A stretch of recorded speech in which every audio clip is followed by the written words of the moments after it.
making. Mithya, false. Rosha, anger. Translation and purport by His Divine Grace A.C. Bhaktivedanta Swami Srila Prabhupada Ki Jai. Hearing this benediction of Sri Caitanya Mahaprabhu, all the girls were inwardly very happy, but externally, as it is natural for girls, they rebuked the Lord under the pretense of anger. Please repeat.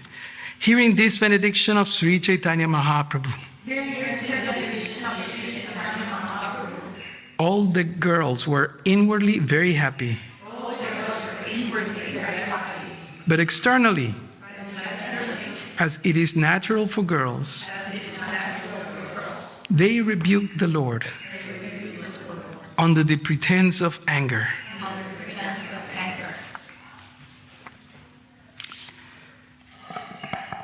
Srila Prabhupada. This double dealing is natural for girls. When they are satisfied within, they externally show dissatisfaction. Such feminine dealings are very palatable to boys who try to make friendships with them. Short purport. Hearing this benediction of Sri Caitanya Mahaprabhu, all the girls were inwardly very happy, but externally, as it is natural for girls, they rebuked the Lord under the pretense of anger. So we are reading Lord Chaitanya's childhood pastimes, and this chapter is a summary of many of his pastimes, or the most salient ones. So what's that benediction that Sri Chaitanya Mahaprabhu gave to the girls? Let's read it. The previous verse says, okay, actually the benediction is a few verses. The Lord replied, because they were rebuking him. So he says, my dear sisters, I give you the benediction that your husbands will be very handsome. They will be learned, clever, and young, and possess abundant wealth and rice. Not only that, but you will each have 7 sons who will all live long lives and be very intelligent. Okay, so this is famous pastime that the Lord enacted with his energies. In fact, this is practically a replica of some of the pastimes that Lord Krishna enacted with the gopis. What's that pastime called? Vastraharan, the stealing of the clothes of the gopis. So Krishna used to tease the young girls and hide their clothes in the banks of the river Jamuna. So Srila Prabhupada explains in general in regards of these sort of pastimes that this is a natural thing between boys and girls. But in fact, it is an original dynamic that takes place in the spiritual world between Krishna and his gopis. And different parts, also Srila Prabhupada explains that this interaction is a symptom of the absolute truth, simply playing with the energies like that.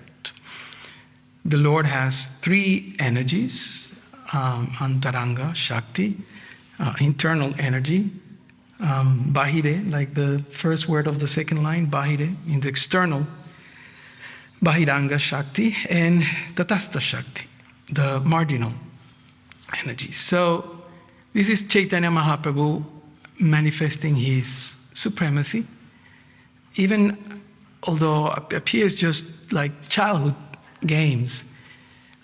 These gopis, these girls that were bathing in this ghat in the Ganges River, they are all associates of the Lord who appear with him to enact these pastimes. And the purpose of these pastimes is to attract the mind of the devotees. At the end of this chapter, chapter 14, Jagannath Mishra, because the Lord is being naughty here, right? He's teasing everyone. He's teasing the brahmanas, he's teasing the young girls, he's teasing all the boys. He makes them cry. He's a naughty child.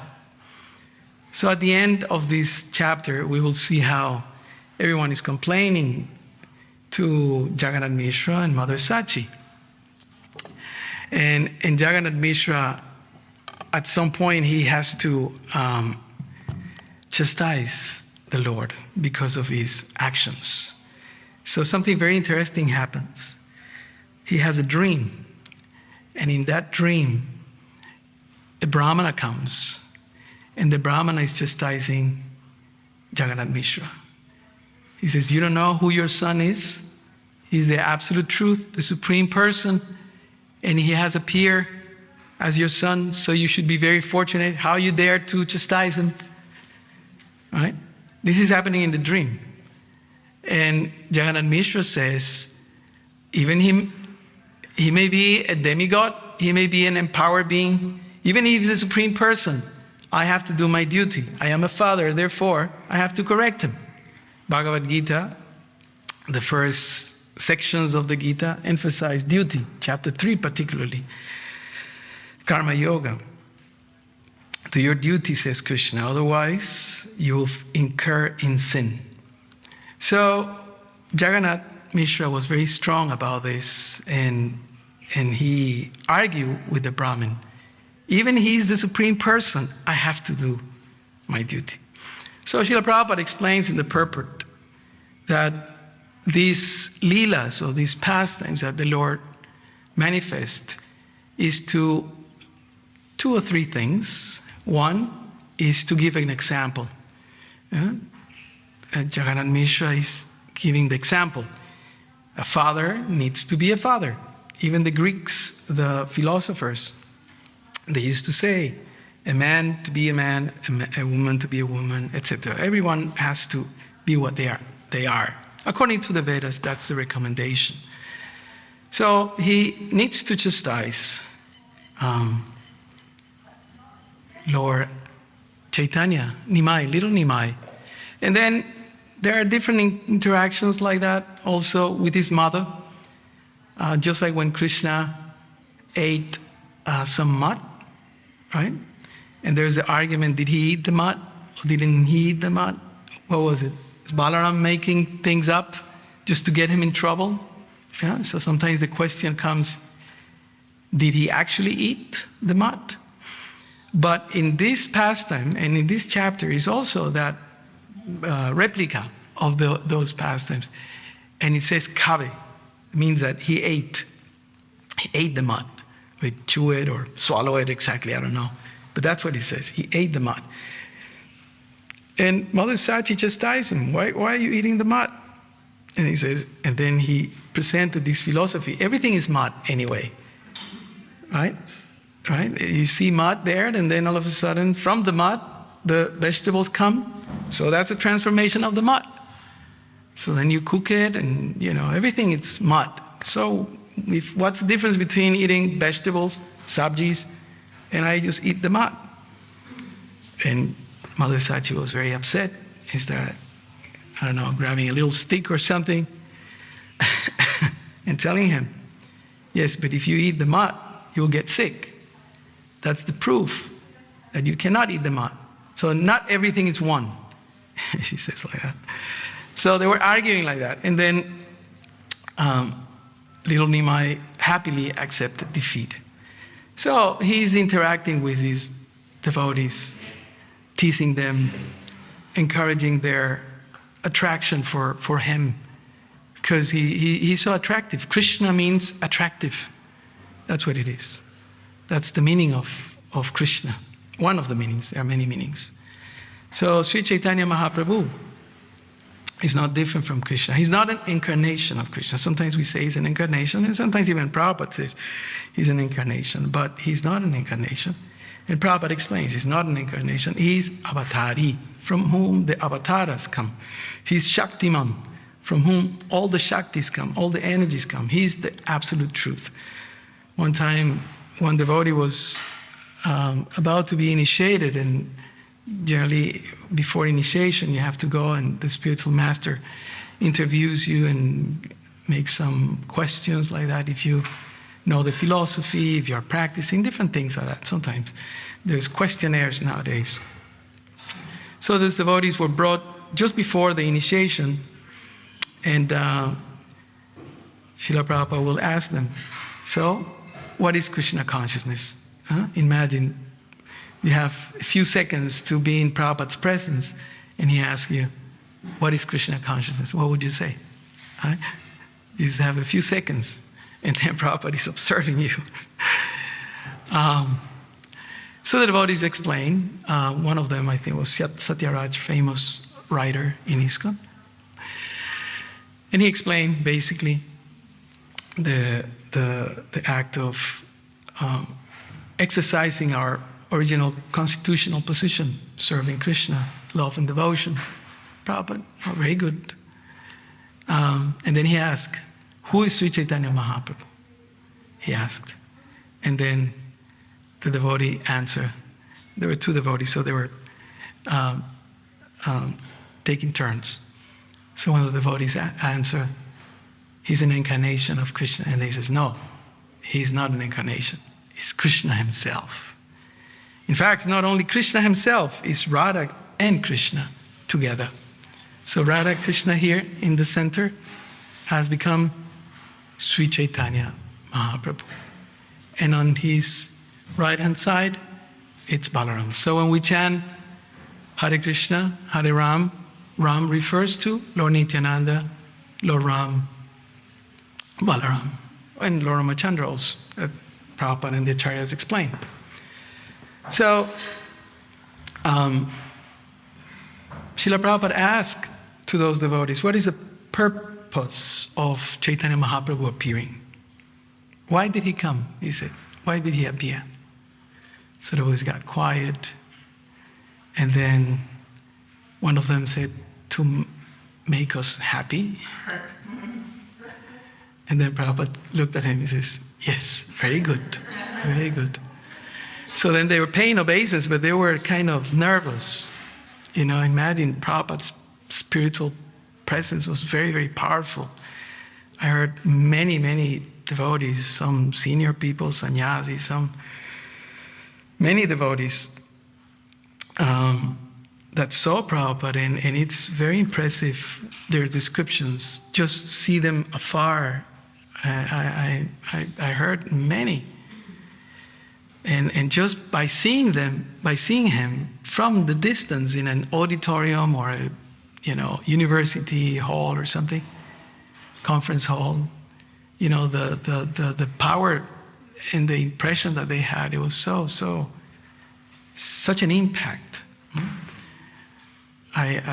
From memory, I know two sannyasis. They said as soon as they saw them, because everyone gave obeisance, they gave obeisance, and when they were giving obeisances, they, in their heart, and I heard these separate instances, they said, I surrender to Prabhupada. That's it. I was giving obeisance. I didn't even know what was going on, but they paid obeisance. So they realized this is the person. So, because they were a bit serious, these two devotees, when they were about to go, he saw them serious. And then Prabhupada asked them, are you happy? Their face didn't look so happy. They were more than anything scared. And they hesitated in saying anything. And Prabhupada said, I order you to be happy. You can go. So they were very, very happy. Then their face changed. So that's the purport of Caitanya Caritamrita in essence. Chaitanya Mahaprabhu comes to make his devotees happy. what was it, in 1922, Srila Prabhupada has been before he met the devotees, before he met his spiritual master, Srila Bhaktisiddhanta Saraswati, he was, in those days, England, British Empire, was ruling India, was under the British Raj. Raj means kingdom or kingship. So the British Raj was there in India for quite some time. So the youngsters and some of the thinkers, philosophers, politicians, and different people, army people also, they were getting quite annoyed at this, and they wanted the British to leave. So this nationalist movement took shape with the leadership of Gandhi, and Prabhupada became part of that. Swaraj, that's the movement. Swaraj means independence. So Prabhupada comes from the line of devotees of Krishna, devotees of Chaitanya Mahaprabhu also. But he was a normal youngster. He was a devotee of Radha Krishna. But he was into studies, and then he was a little bit into politics, etc. So his father, Gaur Mohande, whom Srila Prabhupada dedicates the Krishna book. You know, we have the Bhagavatam, and the 10th canto, it's all about Krishna. So the summary of that, Srila Prabhupada wrote the Krishna book. It's interesting. I mean, practically every book that Prabhupada wrote, especially the main ones, Chaitanya Caritamrita and Bhagavad Gita, Bhagavatam, every book has a wonderful story. The Krishna book, for example, you see, in the Puranas, it is recommended that we need to read the Bhagavatam, you know, sequentially. First canto, second canto, like that, until the 10th canto, and then 11th and 12th canto. That's the recommendation.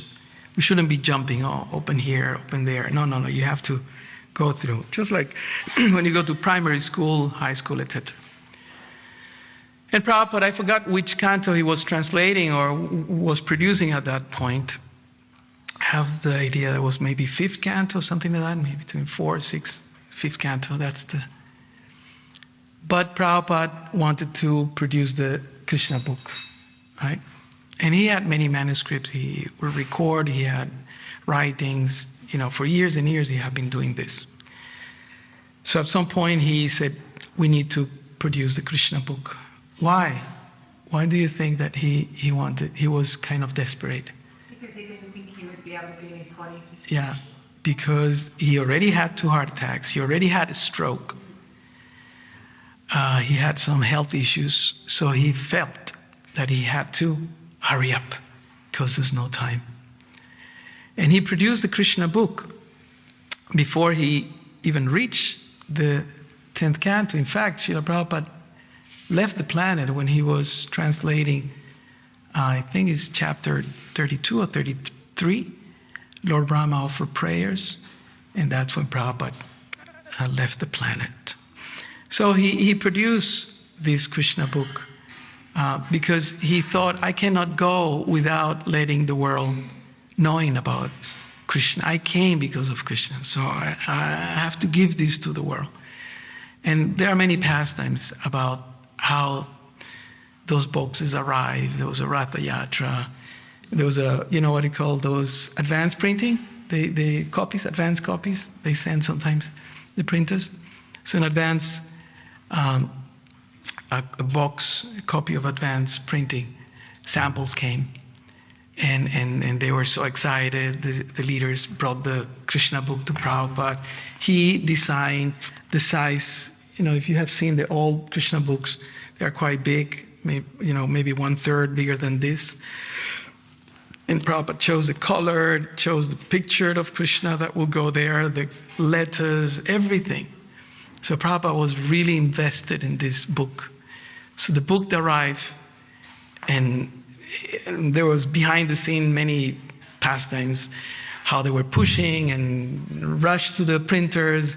They're about to close, and anyway, those sort of things. And finally, the devotee got a box of Krishna books. So they rushed to the festival where Prabhupada was celebrating the Ratha Yatra. At that time the movement was already quite big. There was in the midst of what's called the Hare Krishna explosion. And so they bring the book to Prabhupada. Imagine the devotees describe that he was just shining, out of happiness. He was just beaming like that, So he grabbed, touched his head, and he just barely was able to open the book just to check. Prabhupada will always check, if the book doesn't fall apart, the pages doesn't fall apart. And because his main thing was distribute these books.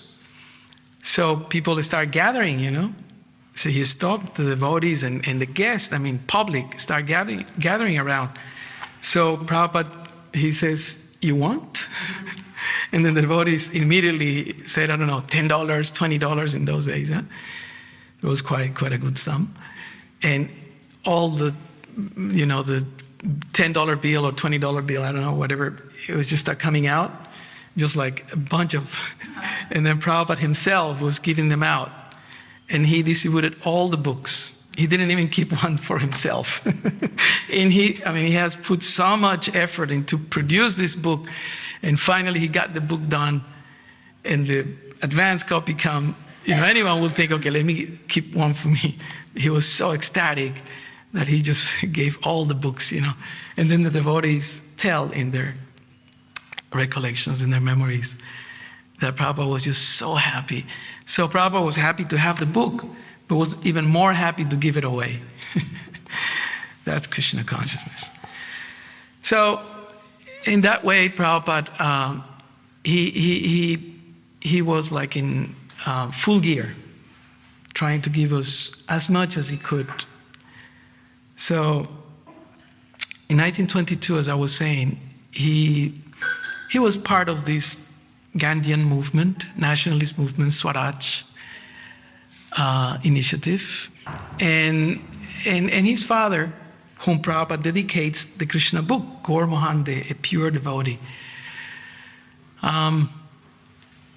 He wasn't too interested.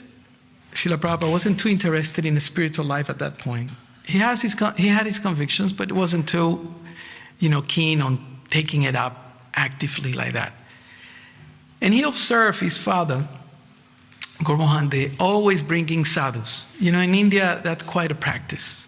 Even if you just dress like this, you're with your beads, and they see kuntis, people in Asia in general, I have lived, preached in Thailand, Malaysia, Singapore, all these countries, people know, and they respect. Asian cultures are very respectful. So Prabhupada's father will bring these sadhus, saintly people, even from other religions, to bless his son. And when Vaishnavas or devotees of Krishna will come, he will ask them to bless Prabhupada to be a devotee of Srimati Radharani. That was his request. Please bless my son, that he is a devotee of Sri Radhika. That was his request. And then he will feed them and give them some money, which is the standard thing to do. So at one point he was thinking, oh, these people, they just want the money of my father, so there is not so sincere, interaction. So anyway, so he wasn't so keen. And sometimes he will see some of the sadhus that will come, and then when he will walk around the neighborhood, then he will see them smoking like that. Bidi in India is quite common. I remember once I was in Brahmachetra, what was it? Brahmaputra, this big lake that is in Kurukshetra, huge lake, beautiful. And I think it was my first time, I forgot. And so I was excited to go and see, and the stories of the Pandavas and the previous kings, all these great kings are there depicted in the walls. It's beautiful. There are museums. It's such a nice place. And then I saw this kind of an ocean of orange people, all these sadhus, very colorful, this color, thicker, like that, like the marigolds. And I thought, oh, wow, such a saintly environment, right? So I was very, very inspired. I was on my own. And then I did a few things, chanted when here and there, so a few things, and then I wanted to chant my Gayatri at 6 p.m. sunset near the Brahma Sarovar. Yeah, that's the name. So the sun set and the night came, and I was chanting and I was doing my Gayatri and all that. And then I see these like, what do you call glowworms? Fireflies. Yeah, like fireflies, like that, everywhere. And then at the distance, so there was a driver who was trying to convince me to take the taxi. I generally don't like to take taxi because they always try to rip you off. So I was, no. They said, no, sadhu, come. And then I asked him, what is all that? And then he says, Bidi Baba. So as soon as the night fell, all the sadhus, they were, with a bidi. So it was just like thousands or hundreds of such a scene. And I was thinking it's some kind of bug, something special. And I was like having visions or whatever. Bidi Baba. So Prabhupada wanted to give us the real thing. That's what it is. So Prabhupada, as I was saying, he wasn't too impressed with some of the sadhus. But his friend, he told him, Abai, you need to come with me to see this wonderful sadhu. It's very special. And then he says, no, I had enough of sadhus. I have seen so many, every so often, every day or two, my father brings one. I don't believe much in these sadhus. Most of them are just, not really saintly. No, you have to go. Practically forcing him, he dragged him to a roof, in a building roof in Calcutta, where Srila Bhaktisiddhanta Saraswati Thakur was giving classes. So Srila Prabhupada arrived there, and he was, he felt the atmosphere was quite tense, Bhaktisiddhanta Saraswati used to be called Simha Guru.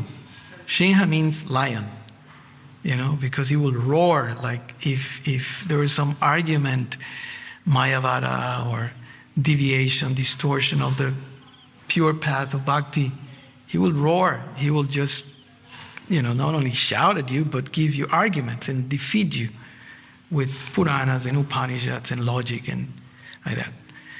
So he wasn't even finished, when you come somewhere and you sit and look for a place and you start checking what's going on. It's like your mind is like a helicopter that takes time to land. So he wasn't even settled. And Bhaktisiddhanta Saraswati noticed them. And of course, in those days, people who were part of the Gandhian movement will wear khadi. Khadi is like this handloom. The cotton still you can find, in Mayapur like that. It's, I don't know, in Vrindavan, surely they must have it all over India. So you can see the handlooms, and you can see it's very raw, like that. It's nice, actually. Surely they were dressed like that. So he noticed them. These young boys must be Gandhian followers. So they were not even settled.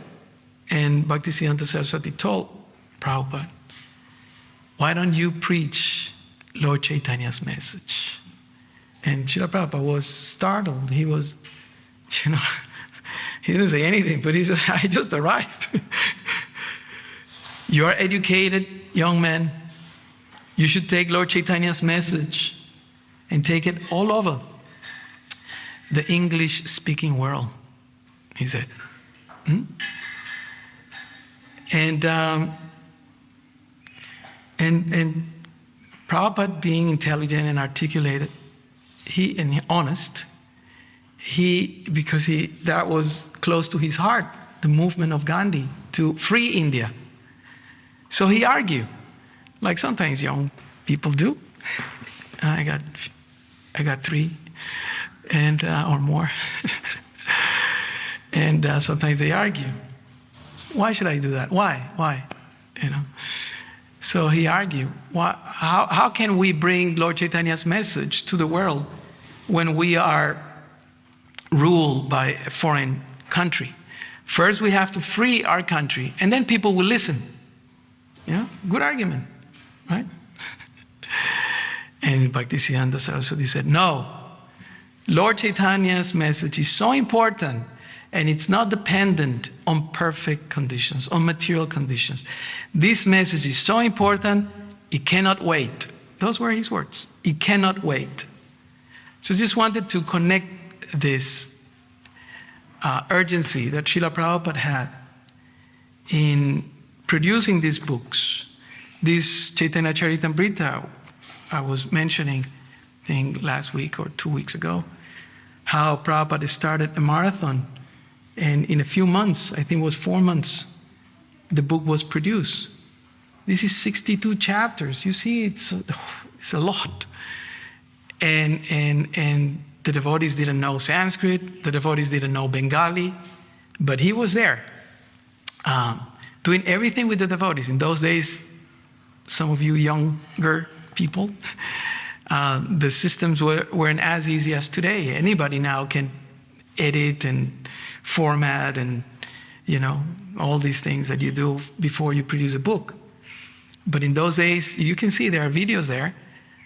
They had to type it, they had to print it, they have to cut it, they have to typeset each word, like that, right? I mean, the videos are there. I'm not lying, not making these up, right? Mid-70s. So it took so much effort, but the devotees did it. Some of you know the Amrita Maharaj, one of our swamis, who GBC here. He was one of them, and I heard him telling different stories about that. This is how it worked. For all that time, 3 months or more, 3-4 months, the devotees will have the building. The building is still there in Los Angeles, across the temple. And the devotees were, the typesetting offices and the typewriters and all that, and the painters and all that. And the devotees would have shift, 8 hour, 10 hour, 12 hours or more. And then one will stand up, go and take prasadam and crash somewhere. And then the other one will come. So just like constant, like that. And some devotees will just fall asleep on their desks, and it was like a marathon. That's what's called, a marathon. So this was because Prabhupada's accepting that instruction of his Guru Maharaj. This message is so important, it cannot wait, right? And although Prabhupada took 10 years, he says, took 10 years to take initiation. And he was, how old was he? 69 when he traveled, when he when he traveled by ship to America. And he said, my only regret is that I didn't do this earlier. Right? At the end of my life, that was his regret. He said, that's my only regret, that I didn't do it earlier. But he was a married person. He had to get his kids settled, his daughters married, and had business, etc. So like that. So that is Chaitanya Charitamrita, the message of Chaitanya Mahaprabhu, which Srila Prabhupada received from his Guru Maharaj, Bhaktisiddhanta Saraswati, and this message cannot wait. So first, Prabhupada produced the Bhagavatam, the first canto, in 3 volumes. How many? 200 sets of those, so 600 books, because it's 3 volumes each. 600 sets, 3 or 4 trunks. Those Indian trunks are still there. They haven't changed. You go to India, you will see those aluminum trunks, right? Big ones. So 4 of them or something like that. Prabhupada traveled with them by ship to America. And he had written the Bhagavad Gita, but somehow, mysteriously, the Bhagavad Gita has been lost. stolen, whatever. No problem, he wrote it again. Right? But interestingly, Caitanya Caritamrita, because Caitanya Caritamrita, it is explained that it's like the PhD. You got primary school, high school, then you go to university, you may do your master's, and then you do PhD, right? It's an exceptional thing, right? So Caitanya Caritamrita is like PhD. Listen to this one. He was lecturing on Caitanya Caritamrita in 1966 when he arrived. People were tripping, literally tripping. There was this LSD movement, Timothy Leary and other people, and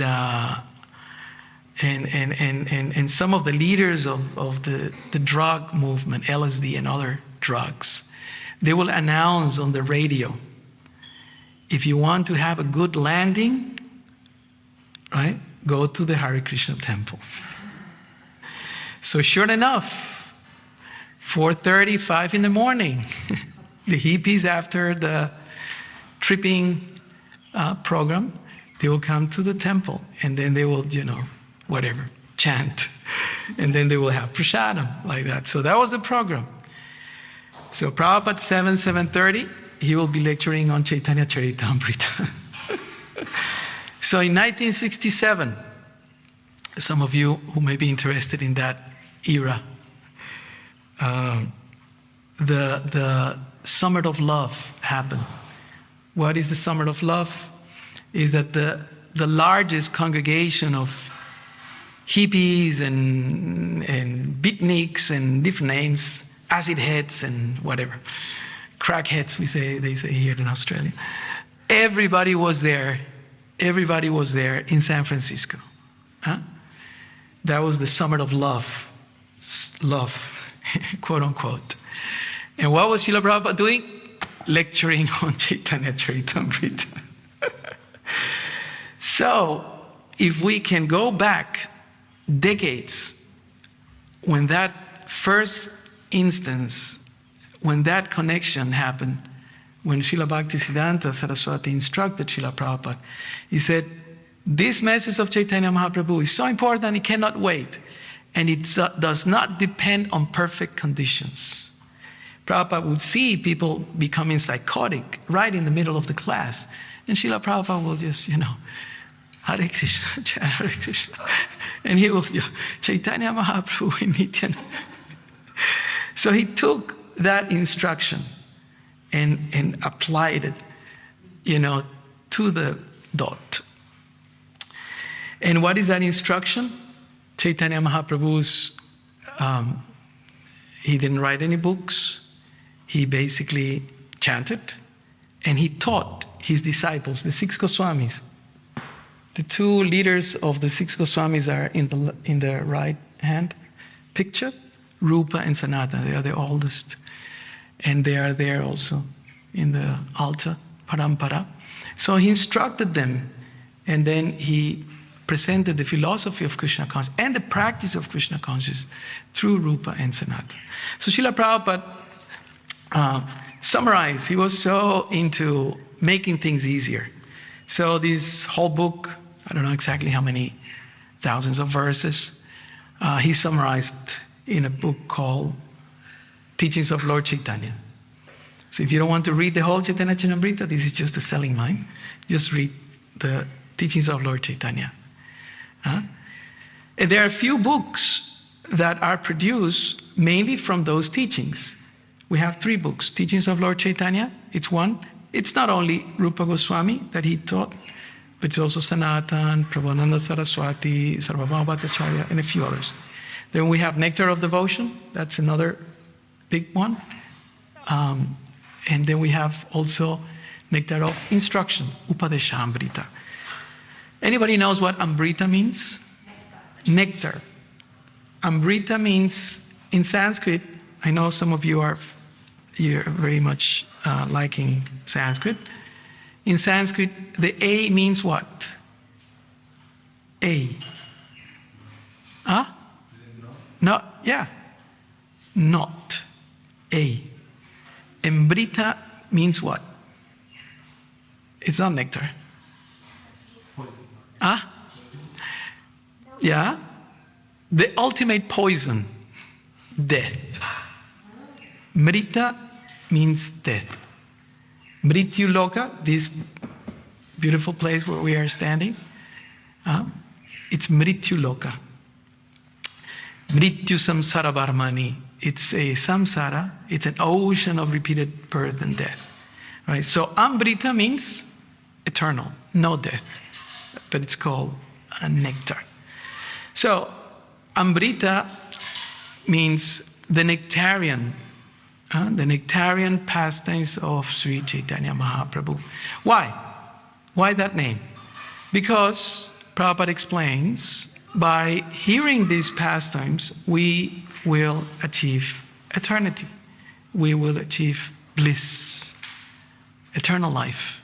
That's what it is. Right? Chaitanya Mahaprabhu says, Jare deka tare kaha.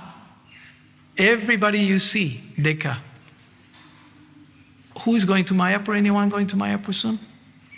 No? No tickets just yet? You go to Mayapur, learn a few Bengali words. Deka. Deka means to see. You want to buy something? Deki. Let me see. Deki. And then, oh, it's good for bargaining. They say, oh, this guy knows. Deki. Let me see. Jare deka. Anyone who see, you talk about Krishna. Jare deka tarekaha. Krishna Upadesh. The instruction of Krishna. What? Bhagavad Gita. Krishna Upadesh. Amara Gyaya Guru. Ehitaridash. Chaitanya Mahaprabhu said, learn Bhagavad Gita, distribute Bhagavad Gita, and become what? A guru. Become a guru. And save the land. Desha means land. I always say this. This land, it's perhaps one of the most fertile lands in the whole world to make people Krishna conscious. I mean, if we just make a triangle between New Govardhana and what is the topmost restaurant that we have? Huh? Yeah, where? Burley's? Burley Heads? Is that the top? North? And the south? Kingscliff. If you just make a triangle, like that. This is some tripping. Oh my. That triangle, all those people who live in that area, I can guarantee you that we go and knock anyone's door and they will know Hare Krishna. Out of 10, 9 or 8 will know Hare Krishna. Sometimes with my wife, when we go to Tweeds, I mean, we don't go out so much, but when we go out, people go like, we were in, what's that, City Beach? City Beach, is that shop? A young girl, she looked like 14, maybe 16, I don't know, whatever. And then she saw us, and we were always with our jabas like that. And then she says, Hare Krishna, Hare Krishna. So excited, like Hare Krishna. Anybody, everybody. This is the land. So when I was putting together some things for this class, I thought, if there is a land where we can apply that, is this land. The devotees go on Harinam to the Gold Coast every week, and they're spread all over. Such a beautiful temple. This is unique. One of the most beautiful temples in the world. And I have been around. Most beautiful temple. Amazing. The deities, everything. This, for me, is like an expansion of Mayapur. Even the floors, everything. Is the classes, the singing. I was hearing Mongol Artik. I was telling my wife, isn't it like Mayapur? Yes, it's like Mayapur.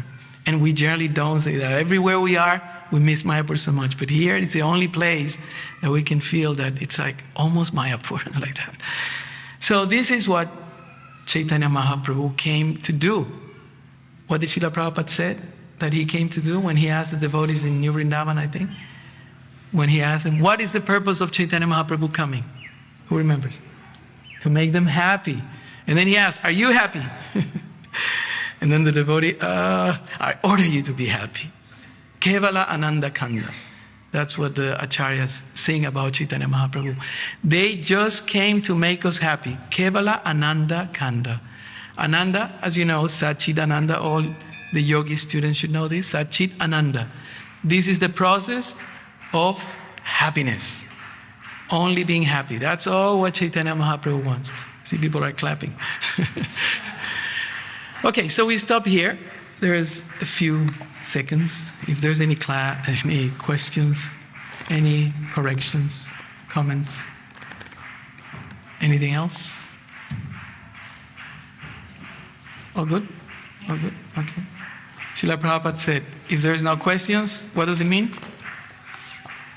Everyone understood everything, or no one understood anything? We choose is the first one. Srila Prabhupada ki jai, Sri Gaura Nitai ki jai, Gaur Premanandi.